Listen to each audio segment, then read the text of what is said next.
Hi viewers, welcome to my channel. కూటమి ప్రభుత్వం start అయ్యి ఈ రోజుకి దాదాపుగా 50 రోజుల దగ్గరికి అయితే వస్తుంది. అయితే ఇక్కడ చూసుకుంటే కూటమి ప్రభుత్వ పరిపాలన ఎలా ఉంది, ప్రభుత్వ పరిపాలన మీద ఎందుకు అంత నెగిటివిటీ చూపెడుతున్నారు వాళ్ళు గతంలో ఎలక్షన్స్ ముందు ఏదైతే ఫైర్ తో మాట్లాడారో ఇప్పుడు ఆ ఫైర్ ఎందుకు లేదు అనేటట్టయితే సోషల్ మీడియాలో వైసీపీ నాయకులు ఎవరైతే ఉన్నారో లేకపోతే వైసీపీ సోషల్ మీడియా యాక్టివిస్టులు ఎవరైతే ఉన్నారో ప్రతి ఒక్కరు కూడా జనసేన పవన్ కళ్యాణ్ గారిని లేకపోతే చంద్రబాబు నాయుడిని లేకపోతే నారా లోకేష్ గారిని అసలు ఈ ముగ్గురిని టార్గెట్ చేస్తూ నోటుకు వచ్చినట్టు మాట్లాడుతాం.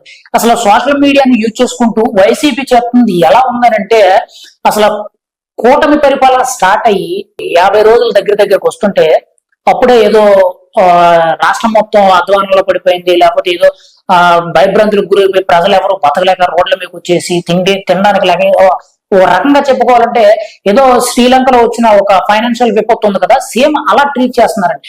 ఇక్కడ జరిగింది ఏమీ లేదు. కానీ ఏంటంటే ప్రతి విషయంలో కూడా సోషల్ మీడియాని అడ్డం పెట్టుకొని వైఎస్ఆర్సీపీ పేటీఎం బ్యాచ్ కానీ వైఎస్ఆర్సీపీ నాయకులు కొంతమంది కానీ సోషల్ మీడియాలో కొన్ని తప్పుడు వార్తలు అయితే రాస్తున్నారు. అక్కడ జరిగింది ఒకటి, రాసింది ఒకటి. అది ఏంటి అని అంటే మొన్న అసెంబ్లీ సమావేశాల్లో చూసుకుంటే చంద్రబాబు నాయుడు గారు ఏం చెప్పారంటే ఈ సూపర్ 6 పథకాలు అనేవి ఎలక్షన్స్ ముందు అనౌన్స్ చేసాము, కానీ ఇప్పుడు చూసుకుంటే రాష్ట్ర ఖజానా మేము ఎప్పుడైతే పదవి ఎక్కిన తర్వాత రాష్ట్ర ఖజానా ఎలా ఉంది, రాష్ట్ర పరిస్థితులు ఎలా ఉన్నాయి, అందులో లోటుపాట్లు ఎలా ఉన్నాయని చెప్పి ఆయన చూసి ఆ పథకాలు ఇప్పుడు ఇవ్వాలా లేదా అని అసలు ఇవ్వడానికి ఎలా ఇవ్వాలి, దానికోసం ఏం చేయాలని చెప్పి కొంచెం కన్ఫ్యూజన్ అయితే మాట్లాడారు.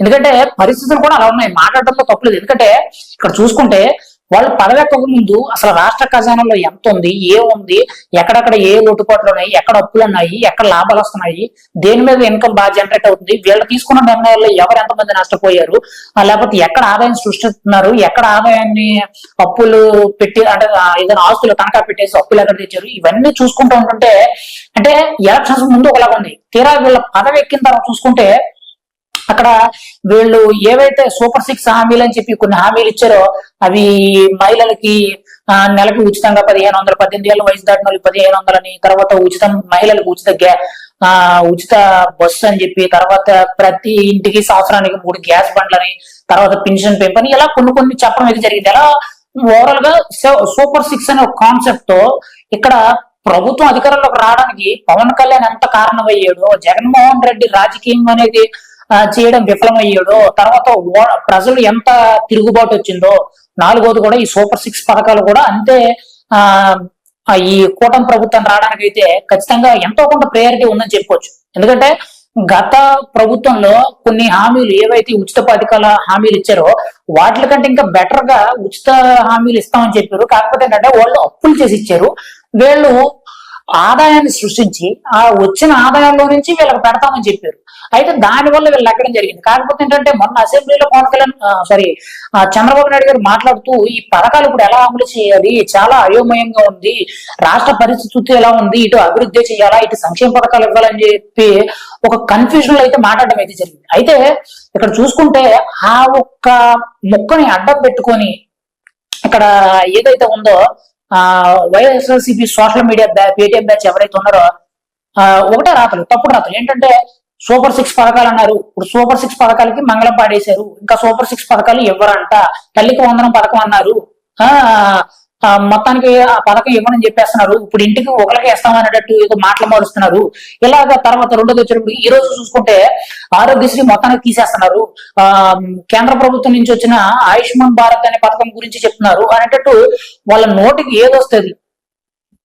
ఏదొస్తే అది అక్కడ జరిగింది ఒకటైతే అక్కడ రాసేది ఒకటి. ఈవెన్ మొన్న కూడా 2 రోజుల కిందట 1 రోజు దాటినట్టు ఉంది. రీసెంట్ గా చూసుకుంటే ఒక మాజీ ఆర్మీ జవాను, వైఎస్ఆర్సీపీ కార్యకర్త కింద ఉన్న ఒక మాజీ ఆర్మీ జవాను ఇంటి ప్రహరీ గోడను పడగొట్టేది ఎంతో ఇల్లే కూల్చేశారని చెప్పేశారు.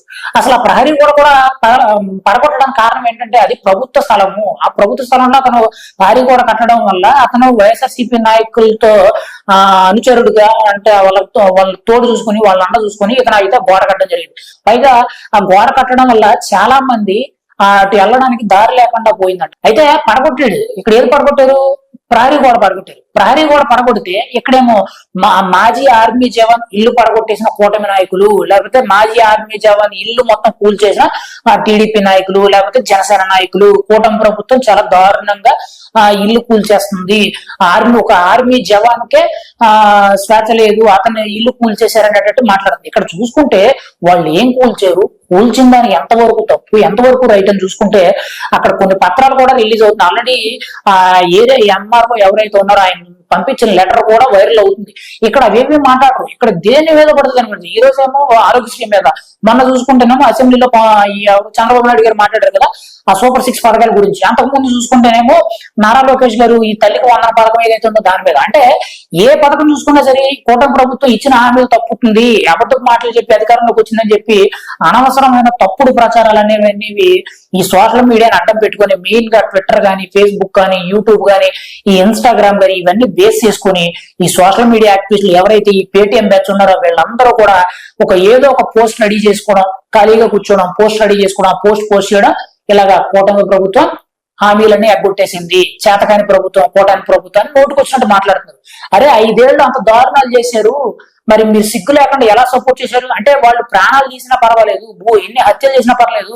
ఈ రోజు చూసుకుంటే ఎన్ని భూదందాలు బయటకు వస్తున్నాయంటే పెద్దిరెడ్డి రామచంద్రారెడ్డి మీద ఎన్ని కేసులు వస్తున్నాయి తెలుసా? 438 మంది ఆయన మీద కంప్లైంట్ ఇవ్వడానికి వచ్చారండి. మా భూమి ఆక్రమించేశారు, మా భూమి ఆక్రమించారు, దాదాపుగా 1000 ఎకరాల వైపు ఆయన ఆక్రమించేశారు, ఆయన ఆరుచెట్లు ఆక్రమించేశారని చెప్తున్నారు. అంటే ఎలాంటి ఎన్నో దారుణాలు జరిగినాయి. డ్రగ్స్ కి కానీ, మద్యానికి కానీ, అక్రమ మద్యం కానీ, లేకపోతే గంజాయి కానీ, డ్రగ్స్ కానీ, లేకపోతే ఇసుక దందాలు కానీ, మట్టి కానీ, మైనింగ్ కానీ, ఎర్ర నెల దెబ్బలు కానీ, ఒక్కటి కాదండి ఇన్ని దారుణాలు జరిగినప్పుడు సిగ్గు లేకుండా వాళ్ళకి సపోర్ట్ చేసి ఈ రోజు కూటమి ప్రభుత్వం అధికారంలోకి వచ్చింది. అది ఎలా ఇవ్వాలో తెలియదు, కొంచెం కన్ఫ్యూజన్ ఉంది, కొంచెం టైం పట్టినా కానీ ఖచ్చితంగా ఇస్తాము, ఏదో ఒకటి చేసి ఇచ్చిన హామీలు నెరవేర్చుకుంటామని చెప్పి చెప్తా ఉంటుంటే ఈ గ్యాప్ లోనే ఏదో రాదంతం జరిగిపోయినట్టు సోషల్ మీడియాని అడ్డం పెట్టుకుని, నోటుకు వచ్చినట్టు ట్విట్టర్ని అడ్డం పెట్టుకుని కొన్ని సోషల్ మీడియా పేటిఎం బ్యాచ్ ఎవరైతే ఉన్నారో కొన్ని పేజెస్ అయితే ఉన్నాయని మరీ రోత కింద అనకూడదు కానీ దరిద్రంగా అక్కడ జరిగింది ఒకటి, అక్కడ వాళ్ళు రాసేది ఒకటి. ఈవెన్ కొన్ని సందర్భాల్లో వాళ్ళు రాసే రాతలు ఎలా ఉన్నాయంటే కొన్ని చోట్ల అంటే ఆంధ్రప్రదేశ్ సంబంధం లేకుండా తెలంగాణలోనో, లేకపోతే గుజరాత్ లోనో, మధ్యప్రదేశ్ లోనో, వేరే నార్త్ స్టేట్ లో ఎక్కడో జరిగిన ఆ సంఘటన కూడా ఇక్కడ పెట్టేస్తున్నారు. అక్కడ ఏం జరుగుతుంది, ఏం రాస్తున్నారు, ఎక్కడెక్కడో జరిగిన తీసుకొచ్చి ఏదేదో రాస్తున్నారు. అసలు నిజంగా ఓపెన్ గా చెప్పాలంటే మీరు మాట్లాడేదానికి అక్కడ మంచి ఏదో చెడేదో చూసుకుని రాయండి, అంతేగాని వాళ్ళు ఏదో పేటిఎం లో 5 రూపీస్ పంపారో లేకపోతే 100 రూపాయలు పంపారని చెప్పి మీరు వార్తలు రాయకండి. అది అనకూడదు కానీ సిగ్గులేని రాతండి. అది ఈవెన్ మీకు సిగ్గులేదు కాబట్టి అలాంటి రాతలు రాస్తున్నారు. ఖచ్చితంగా మీరు మాట్లాడేదానికి నిజం ఉంటాయి. పోనీ మీరు ఏదో అపోహలో చెప్పారనుకో, ఒకవేళ రాంగ్ అయ్యిందనుకో అనుకోవచ్చు, అంతేగాని ఒకరిని బట్టి ఒకడు అన్ని తప్పుడు రాతలు తప్పితే మంచి రాతలు రాయరా మీరు? సిగ్గులేదండి. నాకు అర్థం కాదు. వైఎస్ఆర్సీపీ పేటిఎం బ్యాచ్ కి ఒక్క ఎలక్షన్ రిజల్ట్స్ వచ్చిన 20 రోజులు గ్యాప్ తీసుకున్నట్టున్నారు, అంతే కామ్ గా ఉన్నారు. మళ్ళీ మొదలెట్టేశారు. ఇంకా పేటిఎం లో డబ్బులు పడుతున్నట్టున్నా మళ్ళీ మొదలెట్టేశారు. ఒకటి తప్పు అయితే తప్పని మాట్లాడండి, రైట్ అయితే రైట్ అని మాట్లాడండి. ఇంకా టైం ఇవ్వండి. కొంచెం టైం ఇచ్చిన తర్వాత వాళ్ళు ఏం చేస్తారు నిర్ణయాలు 6 నెలల సంవత్సరం చూసిన తర్వాత వాళ్ళు తప్పు చేస్తే ఖచ్చితంగా మీరు రాయండి, తప్పులేదు. అంతేగాని ఏమి రాకముందే వాళ్ళు దాని మీద కొంతమంది తెలుసో తెలియక ఏదో కొంచెం అటు ఇటుగా మాట్లాడితే అది మీరు నోటుకు వచ్చిన తప్పుడు రాకుండా రాస్తున్నారు. కొంచెం ఆలోచించండి. అదేనండి, ఇప్పుడు మిమ్మల్ని బట్టి ప్రజలు కొంతమంది ఆ అపోహలను సృష్టించడం వల్ల దాని వల్ల కొంతమంది అపోహపడి ఎన్నో దారుణాలు జరిగే అవకాశం కూడా ఉంటుంది. ఒకరినొకటి విభేదించుకోవడమో, లేకపోతే ఒకరినొకటి డిస్కషన్ పెట్టి కొట్టుకోవడమో, లేకపోతే ఇంకా పై స్టెప్ అంటే చంపుకునే వరకు కూడా అంతే. అసలు ఇక్కడ జరిగే హత్యలేమో 1-2 హత్యలు జరిగినట్టు ఉన్నాయి, ఏకంగా 36 హత్యలు అని చెప్తారు. వీళ్ళేమో డేటా చూపించండి, దమ్ముంటే 36 మంది ఎవరెవరు డీటెయిల్స్ చెప్పండి అని అంటే మీ దగ్గర సమాధానం లేదు. మరి ఏ సమాధానం లేనప్పుడు మరి ఎందుకు మీరు పోస్ట్ చేస్తున్నారు? సమాధానం పెట్టుకోండి. 36 మంది చచ్చిపోయారు కదా, 36 మందిలో ఎంతమంది చచ్చిపోయారు, ఎంతమంది ఇలా చచ్చిపోయారు, ఎంతమంది జరిగింది, ఎంతమంది అత్యాచారాలు జరిగినాయి, ఎంతమందిని ఇలా చేశారు, దానికి సంబంధించిన ఆధారాలు ఏవి, పలానా మనుషులు పలానా ఏదని చెప్పండి. ఏ సమాధానం లేదు. నోటుకు వచ్చినట్టు రాతలు రాదు. ఇదైతే కరెక్ట్ కాదు. ఒకసారి ఆలోచించుకోండి.